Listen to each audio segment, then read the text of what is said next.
Halo pemirsa, kembali lagi bersama saya Katarina Amelia di Wanyu Sore. Pemirsa, Mabes TNI mengungkapkan kemampuan diplomasi militer dan komunikasi strategis menjadi syarat Jenderal Bintang 3 yang akan memimpin pemimpin perdamaian Gaza Palestina. Informasi lainnya, pemirsa, Presiden Prabowo Subianto memberikan rehabilitasi terhadap mantan Direktur Utama PT ASDP Ira Puspadewi dalam kasus dugaan korupsi kerjasama usaha dan akuisisi PT Jembatan Nusantara oleh PT ASDP tahun 2019 hingga 2022. Pemirsa, inilah Wanyu Sore selengkapnya.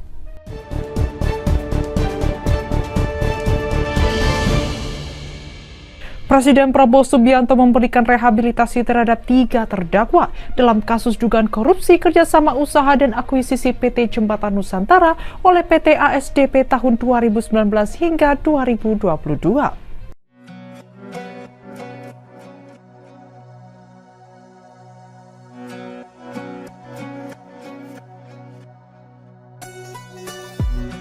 Presiden Prabowo Subianto memberikan rehabilitasi terhadap 3 terdakwa dalam kasus dugaan korupsi kerjasama usaha dan akuisisi PT Jembatan Nusantara oleh PT ASDP tahun 2019 hingga 2022. Mereka yakni mantan Direktur Utama PT ASDP Ira Puspadewi, Direktur Komersial dan Pelayanan PT ASDP Muhammad Yusuf Hadi, dan Direktur Perencanaan dan Pengembangan PT ASDP Hari Muhammad Adi Caksono.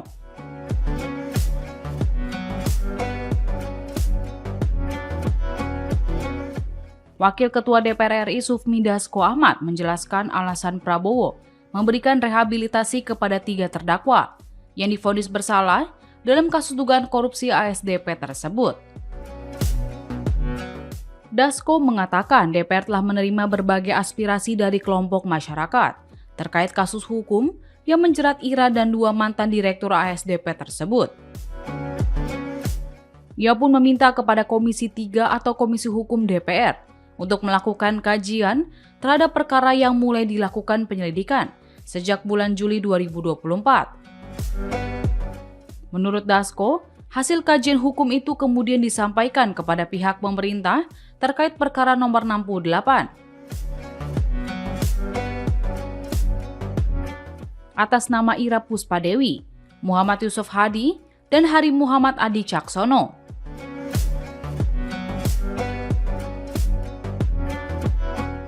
Di sisi lain, Menteri Sekretaris Negara atau Mensesnek Prasetyo Hadi mengatakan pemerintah dalam hal ini Kementerian Hukum juga menerima aspirasi terkait kasus Ira dan kawan-kawan.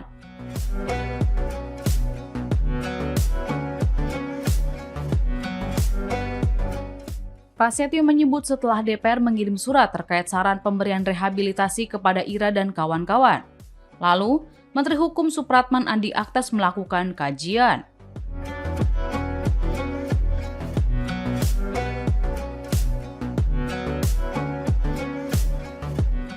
Disampaikan kepada Dewan Perwakilan Rakyat Republik Indonesia. Setelah Dewan Perwakilan Rakyat Republik Indonesia menerima berbagai aspirasi dari masyarakat, kelompok masyarakat, kami kemudian meminta kepada Komisi Hukum untuk melakukan kajian terhadap perkara yang mulai dilakukan penyelidikan sejak bulan Juli 2024. Hasil kajian hukum itu kemudian kami sampaikan kepada pihak pemerintah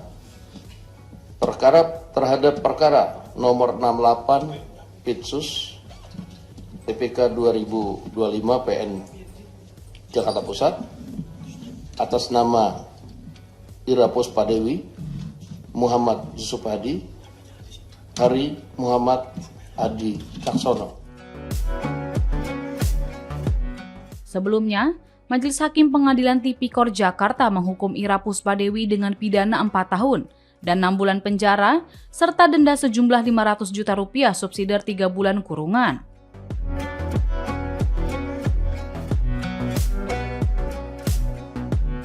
sedangkan Direktur Komersial dan Pelayanan PT ASDP Muhammad Yusuf Hadi dan Direktur Perencanaan dan Pengembangan PT ASDP Hari Muhammad Adi Caksono.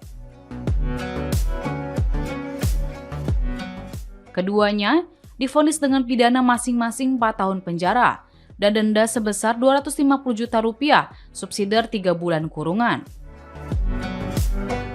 Menurut hakim, para terdakwa telah terbukti melakukan tindak pidana korupsi yang menyebabkan kerugian keuangan negara hingga Rp1,25 triliun dalam KSU dan akuisisi PTJN oleh PT ASDP tahun 2019 hingga 2022.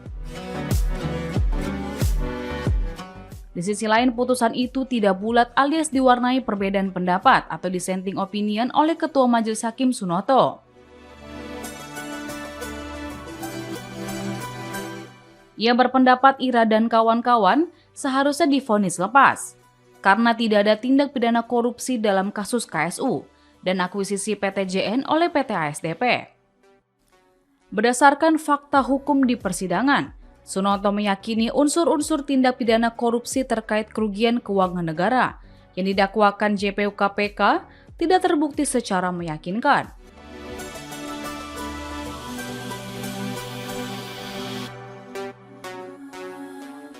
Sunoto mengatakan tindakan Ira dan kawan-kawan merupakan keputusan bisnis yang dilindungi oleh Business Judgment Rule.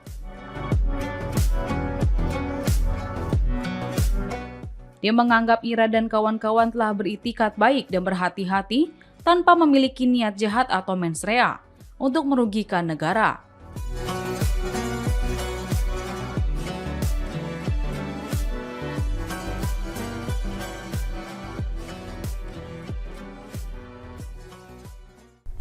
Komisi 2 DPR RI mengusulkan para wakil menteri turut menemani Wakil Presiden Gibran Rakabuming Raka untuk berkantor di Ibu Kota Nusantara Kalimantan Timur pada 2026.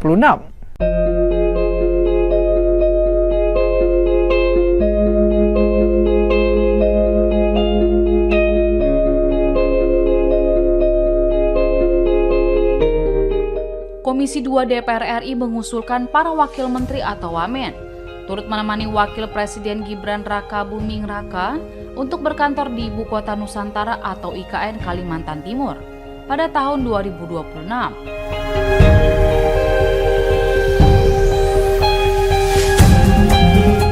Ketua Komisi 2 DPR Muhammad Rifkini Nazi Karsayuda menyebut dirinya sudah mendengarkan rencana Gibran berkantor di IKN.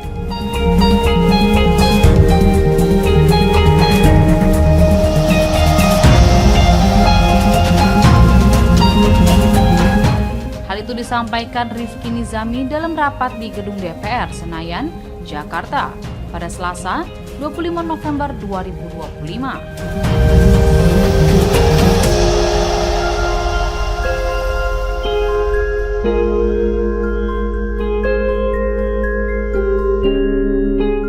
Ia menegaskan pemindahan aparatur sipil negara atau ASN tidak boleh sebatas pemindahan pegawai, tetapi juga fungsi pemerintahan.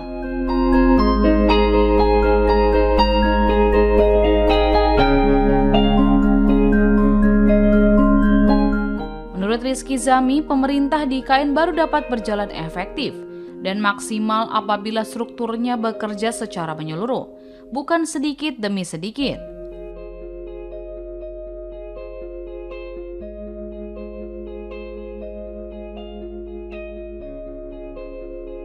Dia lalu mencontohkan lebah itu baru bisa ikut kalau kepala lebah yang duluan pindah.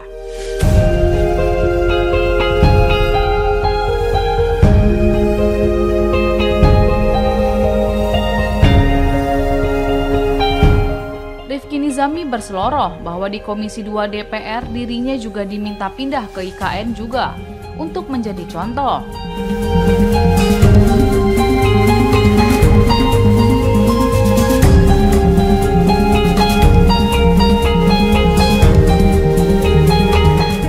Dalam rapat yang sama, anggota Komisi 2 DPR Ujang Bey mengusulkan Wakil Presiden Gibran berkantor di IKN lebih awal.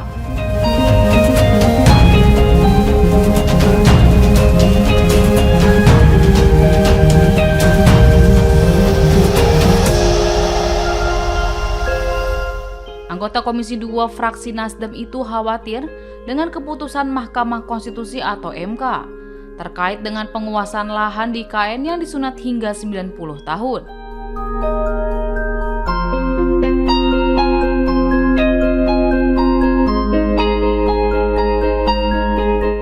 Jangan sampai, kata Ujang, keputusan tersebut menggerus kepercayaan investor untuk berinvestasi di IKN.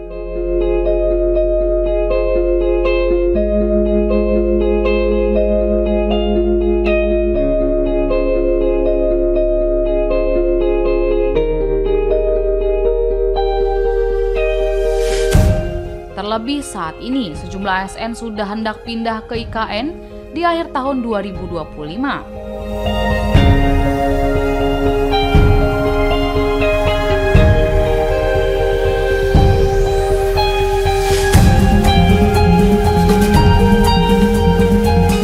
Maka Ujang Bey menilai harus ada dobrakan dari pemerintah pusat untuk meningkatkan kepercayaan publik terhadap IKN.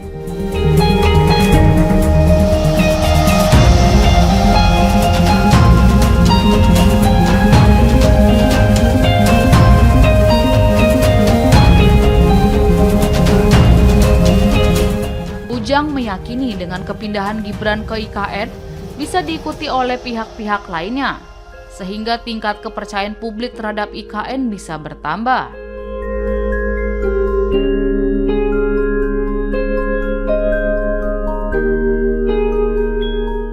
Sementara itu, pemerintah akan memindahkan 4.100 aparatur sipil negara di akhir tahun 2025 itu.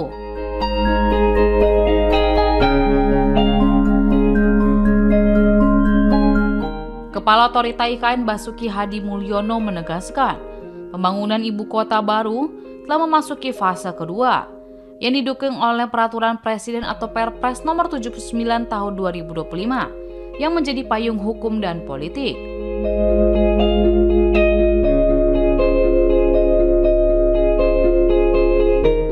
Dengan target menjadi ibu kota politik pada tahun 2028, IKN kini bergerak dalam kecepatan tinggi. Tak hanya pada infrastruktur fisik, tetapi juga regulasi dan ekosistem sosial.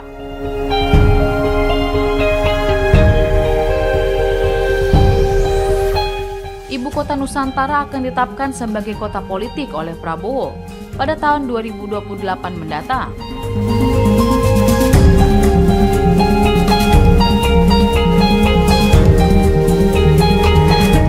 Sehingga pada akhir tahun 2025, pemerintah melalui Kementerian Pendayagunaan Aparatur Negara dan Reformasi Birokrasi akan mulai memindahkan ASN ke IKN.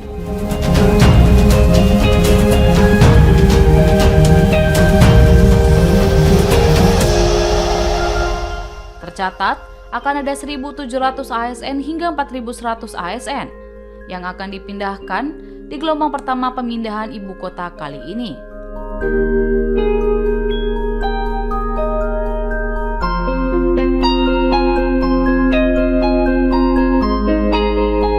Itu mungkin bisa saja.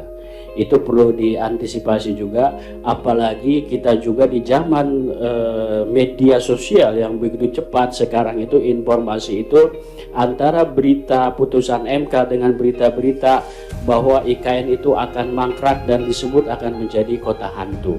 Nah, itu kan setidaknya butuh effort juga dari Pak Bas dan jajaran untuk meyakinkan publik bahwa IKN itu benar-benar akan terwujud.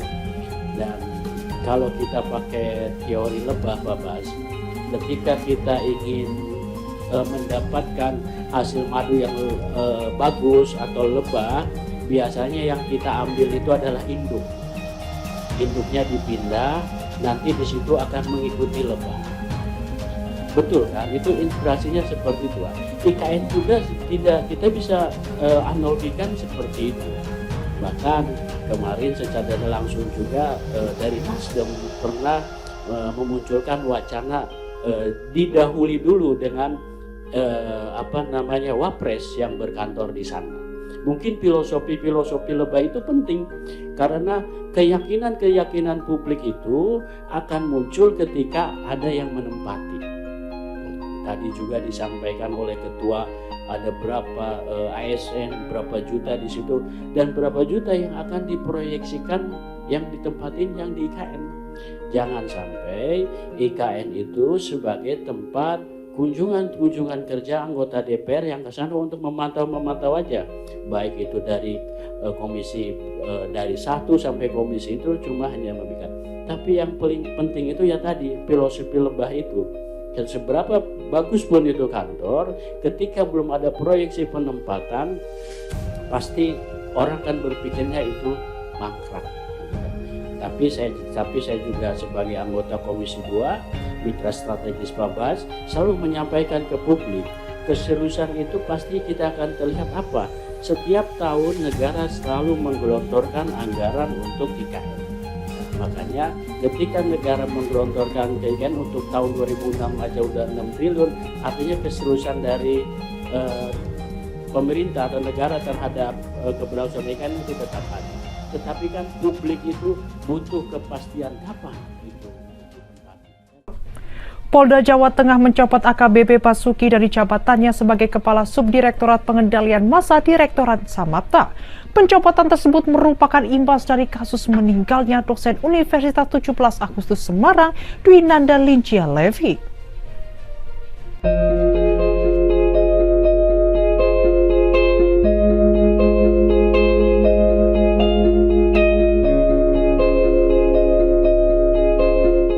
Polda Jawa Tengah mencopot AKBP Basuki dari jabatan Kasubdit Dalmas Dit Samatra Polda Jawa Tengah.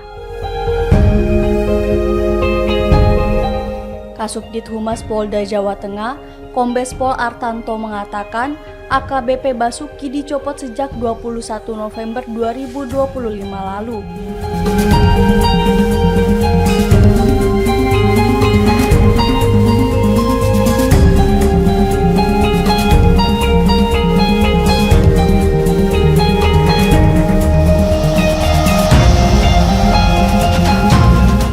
Pencopotan tersebut merupakan imbas dari kasus meninggalnya dosen Universitas 17 Agustus Semarang, Dwinanda Lincia Levi.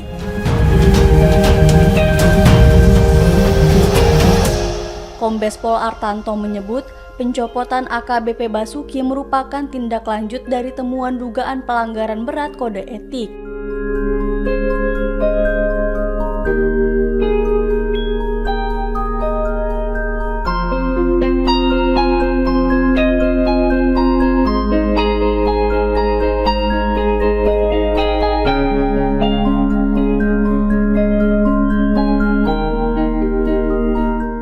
Ia mengungkapkan AKBP Basuki sudah tinggal bersama dengan Levi tanpa ikatan perkawinan yang sah selama 2 tahun di Mimpi Inkostel. Namun ia juga kerap pulang ke rumahnya yang berada di Kecamatan Tembalang.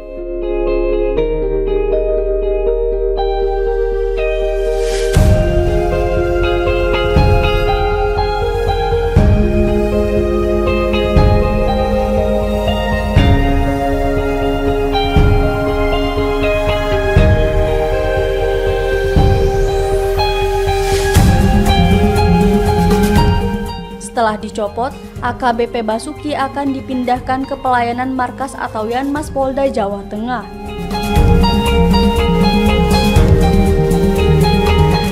Sebagai informasi, Levi ditemukan tak bernyawa tanpa busana di sebuah kamar kostel.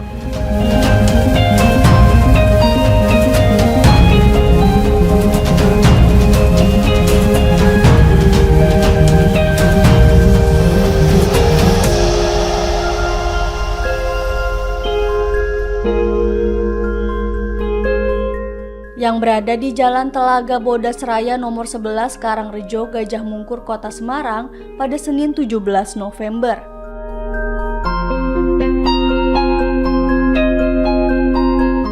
Levi meninggal saat sedang bersama AKBP Basuki.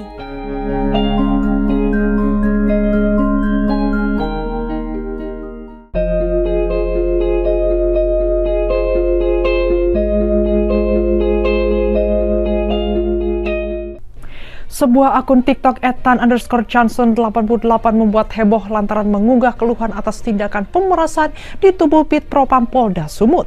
Akibat kegaduhan tersebut, Kapolda Sumut langsung mengutus tim audit untuk menginvestigasi kebenaran dari kejadian yang viral tersebut.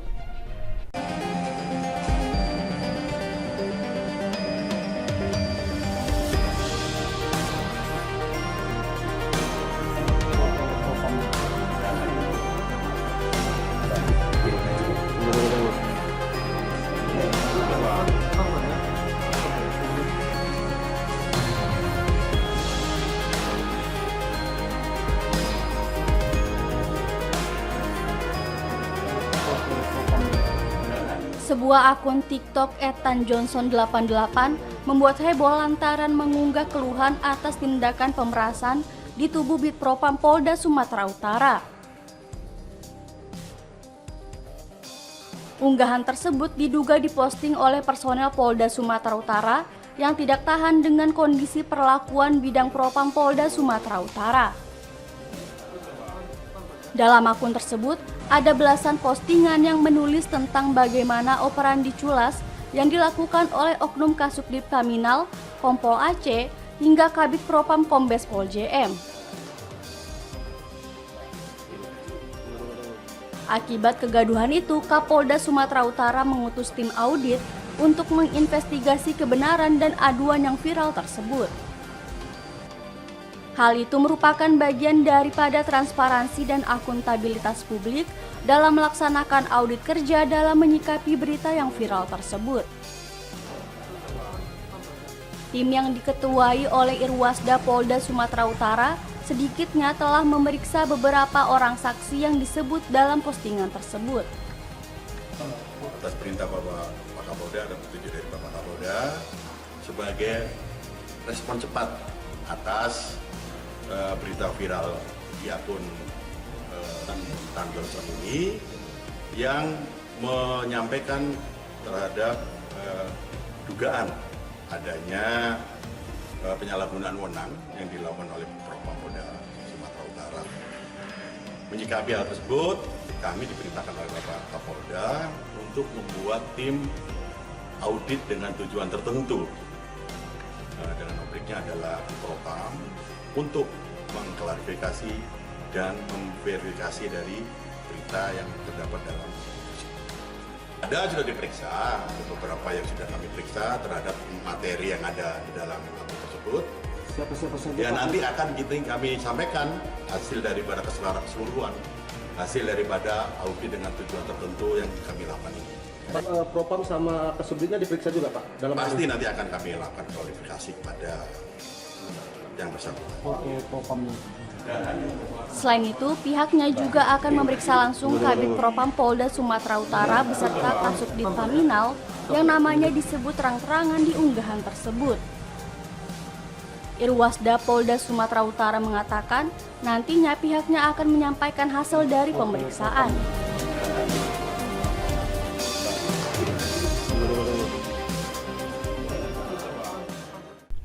Kepolisian Daerah Papua membentuk tim investigasi khusus menyusul penolakan pelayanan terhadap pasien hamil yang berujung pada kematian ibu dan bayi.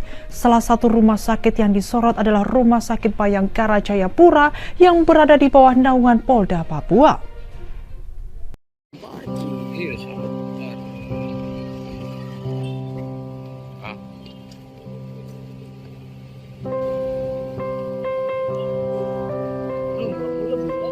Kepolisian Daerah Papua membentuk tim investigasi khusus menyusul penolakan pelayanan terhadap pasien hamil yang berujung pada kematian ibu dan bayi.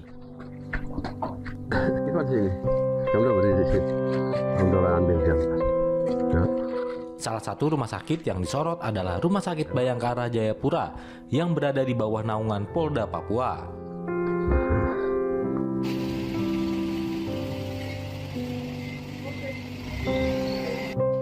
Polda Papua langsung membentuk tim investigasi khusus untuk mendalami kasus kematian Irene Sokoy, seorang ibu beserta bayi dalam kandungannya. Wakil rakyat tolong tangani hal ini supaya kita di Papua ini jadi perhatian. setelah diduga ditolak oleh 4 rumah sakit di Jayapura.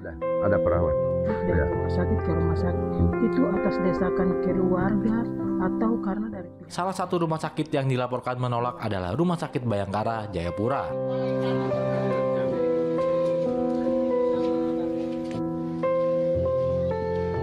Tim investigasi ini dibentuk atas perintah Kapolda Papua dan langsung dipimpin oleh Inspektur Pengawas Daerah Polda Papua, Kombes Pol Jeremias Rontini.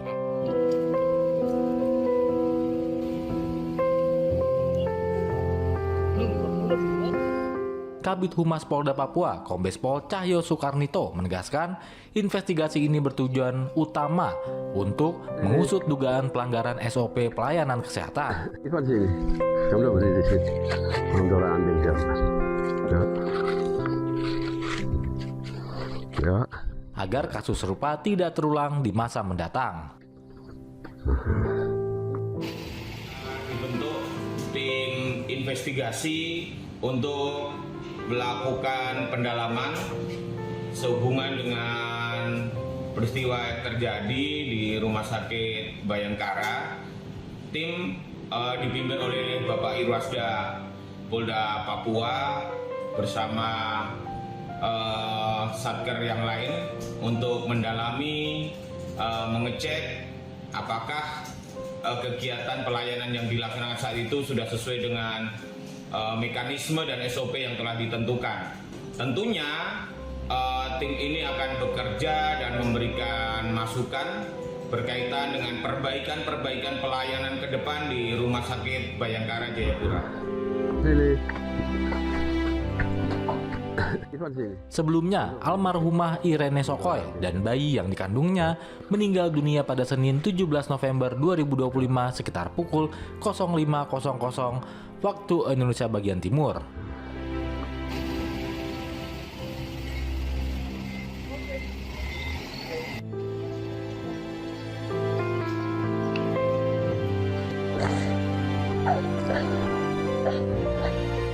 Keduanya mengembuskan napas terakhir setelah dilaporkan mendapat penolakan dari 4 rumah sakit saat membutuhkan penanganan medis. Markas Besar Tentara Nasional Indonesia mengungkap kriteria Jenderal Bintang 3 yang akan memimpin pasukan perdamaian Gaza Palestina, di mana salah satunya memiliki pengalaman operasi gabungan TNI.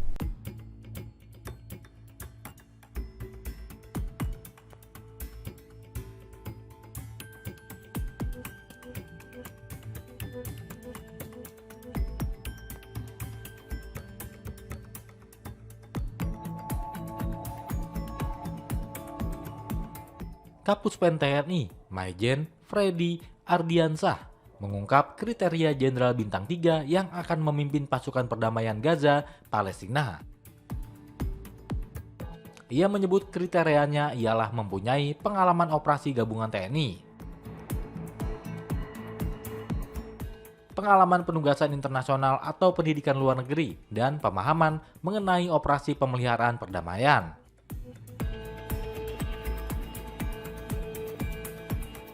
Mabes TNI juga mensyaratkan kemampuan diplomasi militer dan komunikasi strategis untuk jenderal yang akan memimpin pasukan perdamaian.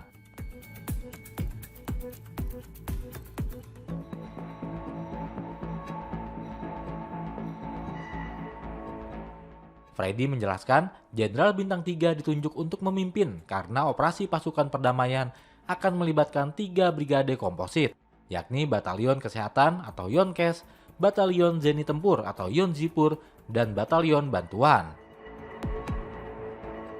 Selain itu, tugas pasukan perdamaian juga terbilang kompleks karena mencakup aspek kemanusiaan, rekonstruksi kesehatan, dan perlindungan warga,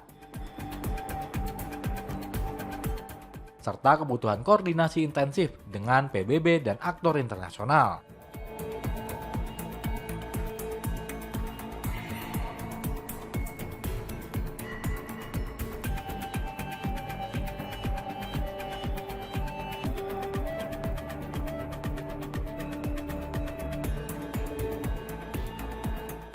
Menurut rencana, Jenderal Bintang 3 ini akan berkedudukan sebagai Force Commander, yang memimpin seluruh unsur kontingen Indonesia dalam misi kemanusiaan dan penjaga perdamaian.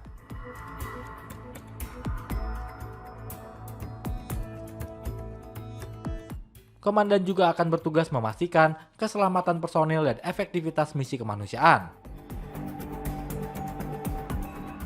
serta menjaga netralitas dan mematuhi mandat Perserikatan Bangsa-Bangsa atau PBB.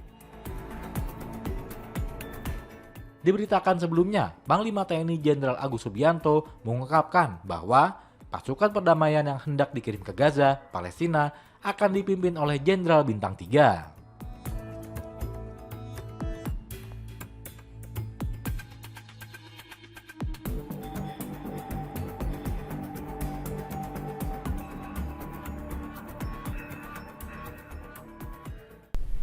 Mahkamah Agung menolak kasasi Mario Dandi Satrio dalam perkara pencabulan sehingga ia wajib menjalani total 18 tahun penjara dari 2 kasus yang menjeratnya, yakni 12 tahun untuk penganiayaan David Ozora dan 6 tahun untuk pencabulan terhadap AG.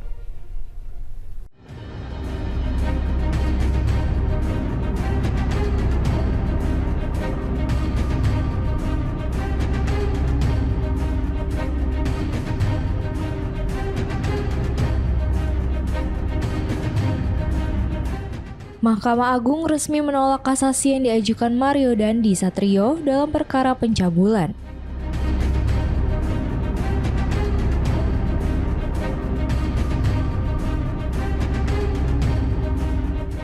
Putusan ini membuat Mario Dandi harus menjalani total 18 tahun penjara dari 2 kasus berbeda, yakni penganiayaan terhadap Cristiano David Ozora dan pencabulan terhadap AG yang saat kejadian masih di bawah umur.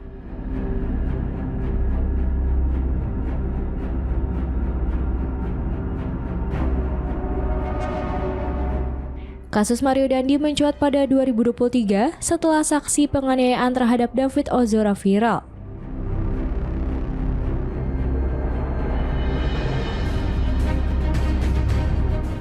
Statusnya sebagai anak mantan pejabat Ditjen Pajak Rafael Alun Trisambodo turut menarik perhatian publik, terutama terkait harta kekayaan Rafael yang janggal.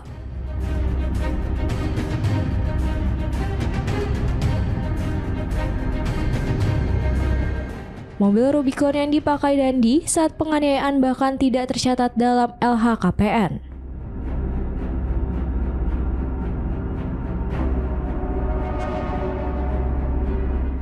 Polemik itu mendorong KPK turun tangan hingga akhirnya Rafael divonis 14 tahun penjara dalam perkara gratifikasi.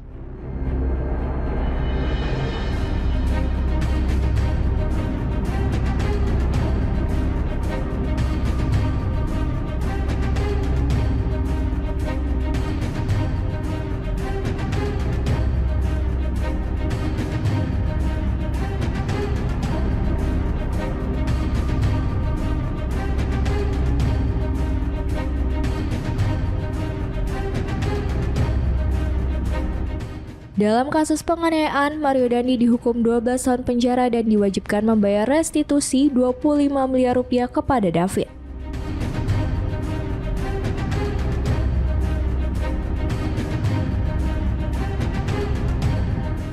Mobil Rubicon miliknya juga dirampas negara, dilelang dan hasilnya sekitar 706 juta rupiah diserahkan kepada korban.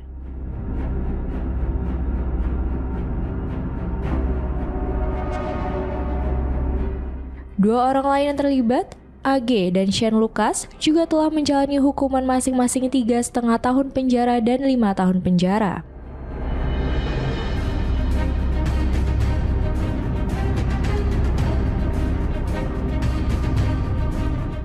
Sementara itu, laporan AG membuka perkara baru terkait dugaan pencabulan yang dilakukan Mario Dandi.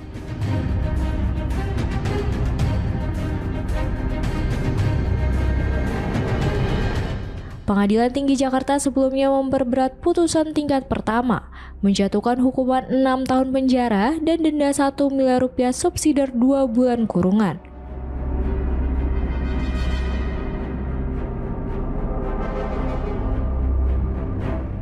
Kasasi yang diajukan Dandi ke MA kini kandas karena Majelis Hakim MA menolak seluruh argumen kasasi sehingga putusan tingkat banding otomatis berkekuatan hukum tetap.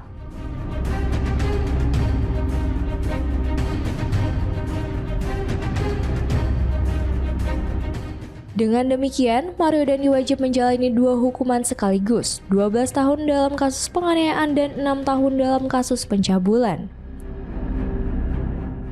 Namun ia sudah memperoleh remisi yakni 3 bulan pada HUT ke-80 RI serta remisi dasawarsa selama 90 hari.